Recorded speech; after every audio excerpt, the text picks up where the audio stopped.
Aquí les voy a hablar un poco de las intervenciones que hacemos en pacientes adultos de patología que puede ser congénita.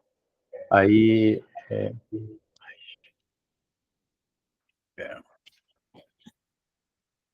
vamos lá. Entonces, para comenzar, así, hoy en día, en patología estructural, desde la parte de intervencionismo cardíaco, conseguimos hacer casi todas las cosas percutáneas. ¿Qué quiere decir? Que nosotros vamos a hacer intervenciones en shunts, crear shunts, cerrar shunts, cambiar válvulas, hacer intervenciones en las válvulas, en las 4 válvulas, tricúspide, mitral, aórtica y pulmonar. Podemos hacer recambios valvulares. Eso para defectos que el paciente nació con ellos. Y para aquellos defectos que fueron creados por alguna situación, por ejemplo, post-cirugía de Fallot, post-cirugía de válvula de cambio valvular, también podemos intervenirlos y así reducimos las cirugías futuras en el paciente, que era un gran problema en la cardiopatía estructural. Hoy en día, ver cardiopatía del adulto es una cosa frecuente. Las cosas más frecuentes que vamos a ver son que nosotros hacemos en la práctica clínica diaria. Por ejemplo, el cierre del foramen oval. El cierre del foramen oval, muy negligenciado, ¿no? El saber que tenemos un shunt natural. 30% de las personas podría tener un foramen oval de nacimiento. Algunos de ellos van a hacer un ABC, un ACV, ¿no? Isquémico a lo largo de la vida y muchas veces no lo investigamos, ¿no?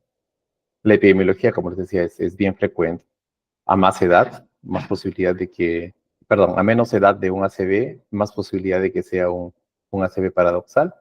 Hay otras enfermedades que están relacionadas a eso también, al foramen oval patente, que es un shunt que nacemos con él, muchas veces no nos deja ningún problema. Y sí, una cosa para insistir desde la parte del diagnóstico, porque para que nosotros hagamos intervenciones, lo más importante es que tenemos que tener diagnóstico, sospecha clínica, exámenes básicos, y a partir de ellos hacer exámenes más avanzados. No porque yo encuentre forámenes ovales abiertos, también se los voy a cerrar sin indicación, ¿cierto? Entonces, hacer una buena ecocardiografía transtorácica, transesofágica. Cuando vamos a hacer intervenciones, hacer ecografía intravascular ayuda mucho. Ese es un ejemplo cómo la ecografía nos ayuda. Es una ecografía transtorácica simple, lo que están viendo de vídeo. Ese contraste no es un contraste complicado, es suero salino agitado. Entonces, muy fácil de hacerlo con una tornillo, con una llave de triple vía al pie de la cama del paciente, cuando estamos haciendo un examen de eco habitual, y ven cómo el suero pasa de un lado, de una cámara a otra, antes de 5 batimentos, antes de 5 latidos, ¿no? Y ahí fácil hacemos un diagnóstico o alta sospecha de ese tipo de patología al pie de la cama del paciente, ¿no? Sobre todo para aquellos que tienen sospecha, ¿no? Que han tenido un ACV, que han tenido un síndrome de descompresión, para aquellos que les gusta hacer buceo, o para aquellos que tienen síndrome de platinea ortodesoxia, ¿no? Una cosa interesante de hacer ese tipo de diagnósticos es que podemos encontrar no solo ese tipo de anomalía, ¿no? En un examen simple, podemos hacer un ecotransesofágico, nos da una idea más de la anatomía, como un aneurisma aquí que estamos viendo a su lado izquierdo, y cómo pasan el suero salino simple, pasa de un lado al otro, ¿no? Una cosa que es catastrófica en algunos pacientes, como les digo, que van a hacer ACV, es, no sé por qué, por ejemplo, tener embolías de trombos, ¿no? Ahí tuvimos la suerte de ver un trombo en tránsito, pasando de la aurícula derecha a la aurícula izquierda, y claro, ese trombo es un catástrofe cuando pasa la circulación sistémica. Voy a ser un poco rápido porque sé que tienen poco tiempo, están corriendo, ¿no? Hay indicaciones, la indicación así básica para cerrar es que tengan un ACV isquémico Criptogénico, yo tengo algunos pacientes que cuando le cerramos por esta indicación, algunas cosas mejoraron, como la migraña, en fin, pero esas otras tres indicaciones, migraña, síndrome de descompresión y embolismo sistémico, no tienen una gran evidencia, ¿no?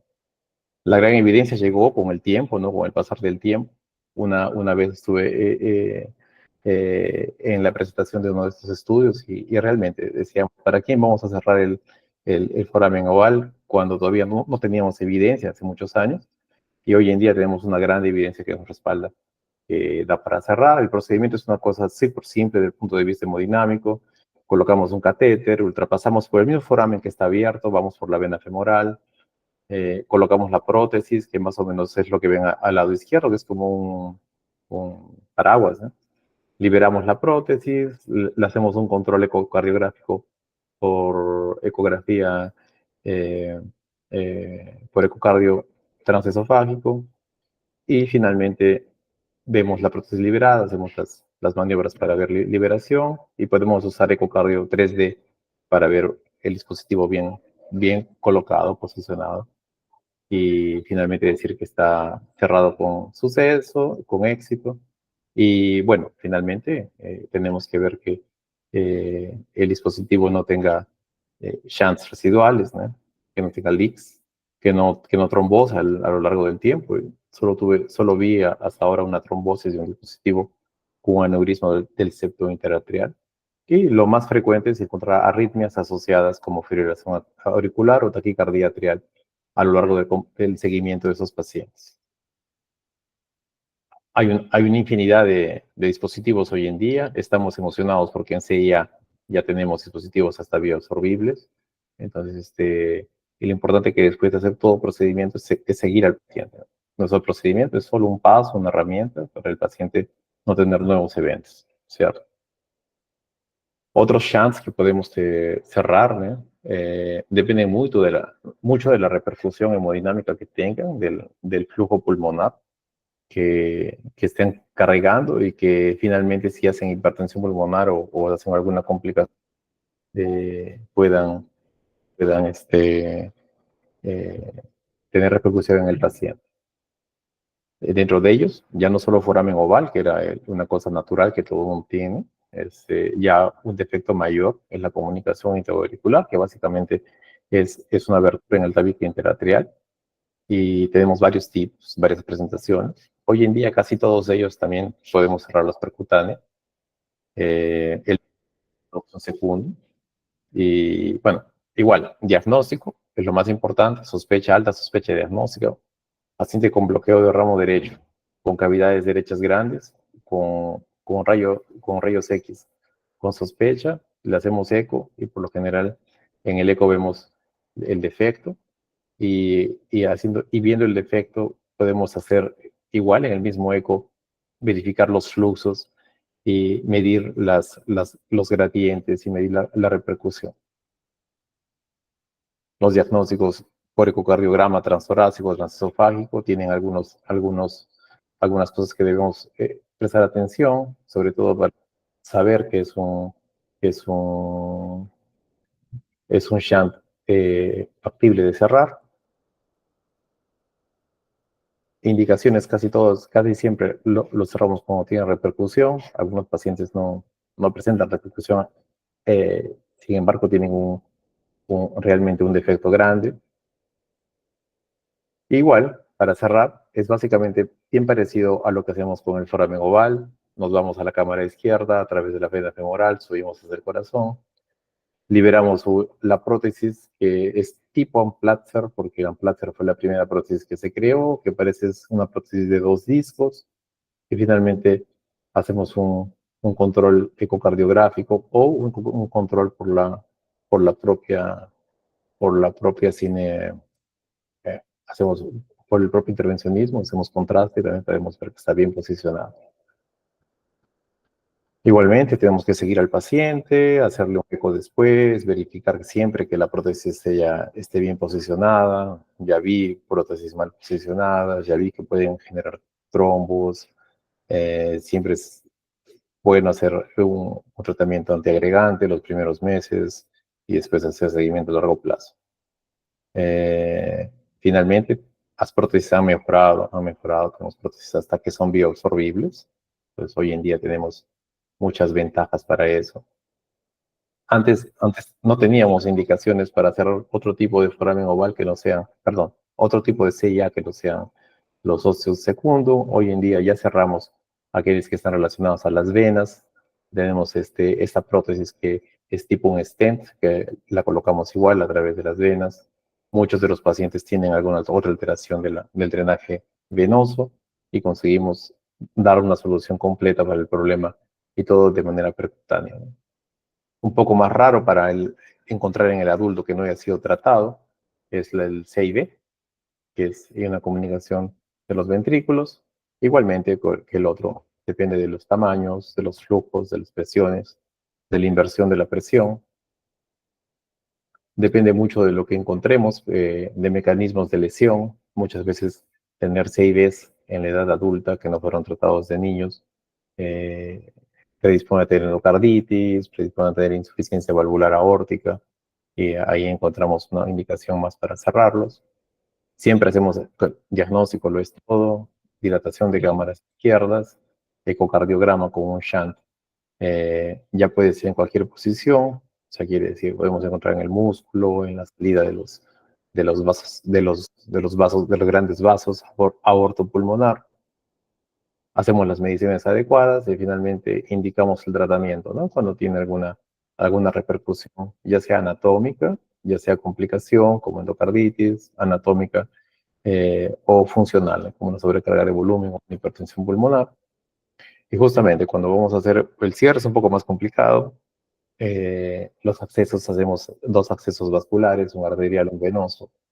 Hacemos el control por ecocardiograma y finalmente instalamos una prótesis a la altura del defecto, como pueden ver en, la, en el esquema eh, eh, aquí a su derecho, ¿no? No sé si ustedes pueden ver el mouse, pero en fin. Y en el control ecocardiográfico lo vemos perfectamente y el eco 3D nos ayuda bastante para ese tipo de soluciones. En los defectos del septo interventricular, las prótesis son un poquito más desarrolladas, un poquito más hechas como para un determinado defecto. Aquí usamos igual, la clásica es el Amplats, ¿no? La tasa de éxito es bastante buena. Yo no hago mucho de CID congénito porque aquí tratan mucho cuando son muy precoces, ¿no? Yo hago más CID cuando es post-infarto, que no es el tema el tema que estamos tratando. Y como les decía, ¿no? Tenemos soluciones para todo, ¿no? Percutáneo. Los post-operados de Fallot, por ejemplo, muchas veces tienen problema de la pulmonar, hay solución, o tienen estenosis residual, o algunos tienen simplemente estenosis, Nakelis Noonan, que llegan a grandes con estenosis de la pulmonar. A veces simplemente balonamos la pulmonar, mejoramos la pulmonar, y muchas veces le implantamos una válvula a posición pulmonar, ¿no? Como para solución de esos pacientes. Ya vi pacientes con válvula que finalmente estenosa también, pues una válvula biológica. También tenemos solución hoy en día. Las prótesis de nivel pulmonar han evolucionado muchísimo. Inclusive algunas prótesis que son utilizadas o que eran utilizadas en la posición aórtica, hoy en día han sido modificadas para ser utilizadas en la posición pulmonar. Aquí un ejemplo de cómo hacemos un análisis de la posición pulmonar para colocar ese tipo de prótesis, en este caso una Harmony. Es un dispositivo Venus que finalmente nos interesa mucho verificar, ver las medidas, ver que realmente tenga un tamaño óptimo para colocar la válvula. Otra cosa que podemos solucionar es una cortación de aorta, eso sí, un poco más frecuente en la población más adulta. Aquí vemos bastante aquellos que fueron dejados cuando eran más pequeños, adultos jóvenes, para resolver el problema de la cortación de aorta. Muchas veces encontramos una aorta de esa forma, que se va elongando porque aumenta el gradiente a través del defecto. Lo solucionamos con stents. Yo no soy muy fan de los stents recubiertos para ese tipo de problema. Finalmente, a veces los cirujanos usan más eso que nosotros. Y como Disculpen que haya corrido, pero justamente el tiempo, tanto para ustedes cuanto para mí, este, ha sido un poco ruin de la parte de correr para acabar. Listo.